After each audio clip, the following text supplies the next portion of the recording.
क्या हुआ सुल्तान अलाउद्दीन? तो क्या आप अपने खादिम उस्मान को जिंदान में मिलने आएंगे?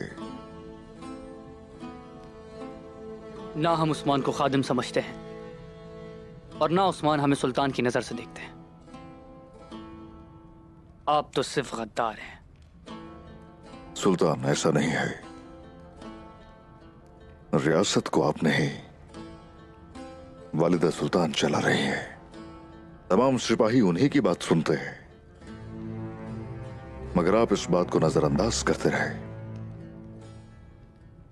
मैं तो खिदमत नहीं कर सकता ऐसे आदमी की।